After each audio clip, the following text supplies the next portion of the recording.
Hello, Casey. This is the last video that I'm going to make in response to your comments.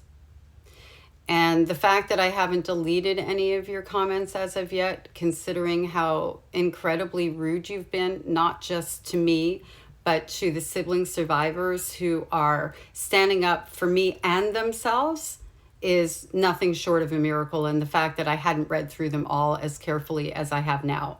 I literally went backwards to make sure that I didn't miss anything.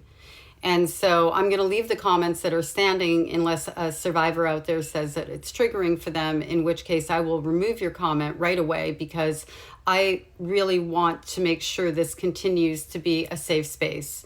And what a safe space looks like is not invalidating others, calling people names, saying that they're dangerous, trying to be inflammatory, and being disrespectful. That is not a safe space. If you want to disagree and be constructive in your comments, that's more than welcome here. But being insulting, diminishing, and downright lying because you don't know anything about me, that's not going to be welcome. So I'm going to clarify that right now, because you made a comment about, oh, it's all fine and well unless we disagree with you, and that's not the case. I've had many people disagree with me. I respond to their comments and we have dialogue. That's it, that's all. And sometimes we don't come to an agreement, and that's okay. As long as we're maintaining a level of respect, it doesn't matter if we actually end up agreeing or not. People have different ways of looking at the world.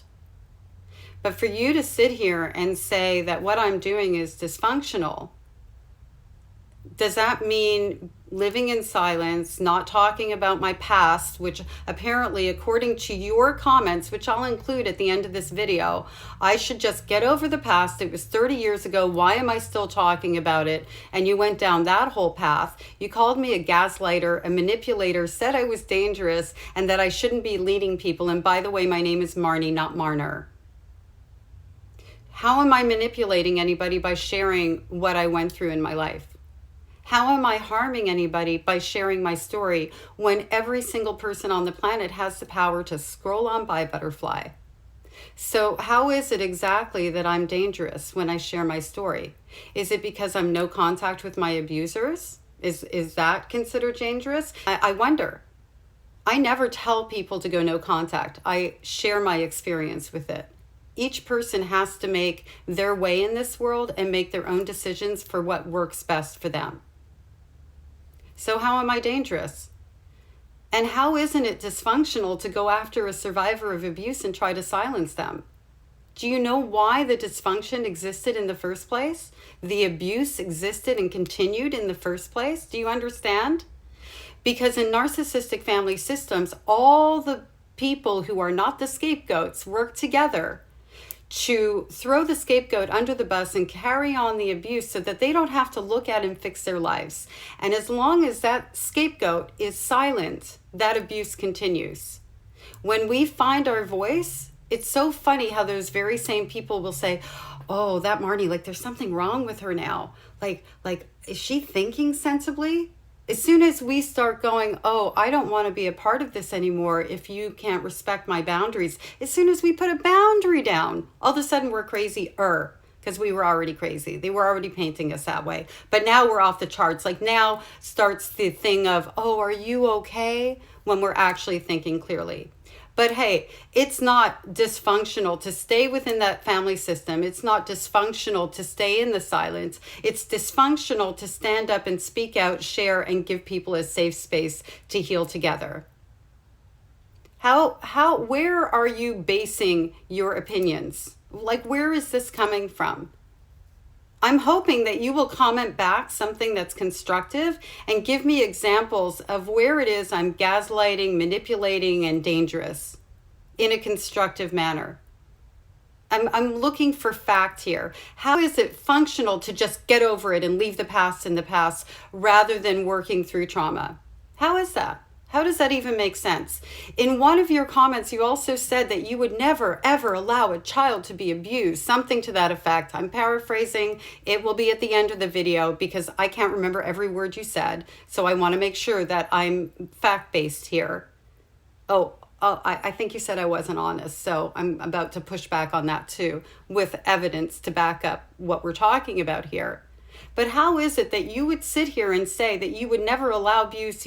You are an advocate against abuse of children. And you will come on an adult survivor of child abuse's platform and tell us that we shouldn't be talking about it? How do you end abuse? How do you bring awareness to it? How do you help other victims realize they're victims so that they can become survivors if we don't talk about it? Tell me how. I won't be responding to any more of your comments with a video at all. I also think that maybe you're trying to leverage what I've built here, or not me, our community has built here with 136,000 survivors and people who want to support us. I'm kind of feeling like you're coming at me so people will look over at what you're doing, which is kind of touching on narcissistic abuse, but not really talking a whole lot about it, not sharing any of your experience. You're just kind of writing some words on a screen saying how damaging it is, and yet you're going out of your way to write on my platform to cause further damage, because silence is damaging. So are you trying to like pop people over to you? That's a possibility.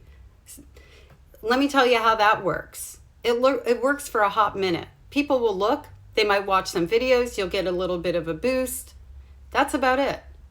Because to be able to build a community, you have to have your heart in the right place. You have to be honest, and you have to provide something that people need. And what people don't need are people who are trying to silence abusers back into the dark where the abuse is happening and allowed to fester. That's not what people need. I wish you really the very best. I feel like you are an individual who is misguided and really hurting. And I know that I offended you, and I did it because I didn't care. So I will apologize for saying, I wonder what the C stands for. That was uncalled for. I don't need to behave that way. And I will acknowledge that that was bad behavior on my part, and there's no excuse for that. So for that, I apologize. For calling you a butterfly, that I won't apologize, because in my mind, that's not an insult. That's something that I identify certain people with that come flitting about, running their mouths and not, looking at the big picture. So I will forever look at you as being one of the butterflies that perhaps needs to scroll on by. But for the C word comment, I will definitely take that back and apologize. It was uncalled for, and I'm not proud of that behavior. All this said, I wish you peace, and I wish you coming on this platform and understanding that we're trying to heal together and to be a contributor. I invite you to contribute in a positive way rather than trying to insult me and belittle me and manipulate me into silence, because that's just simply not okay. That's all.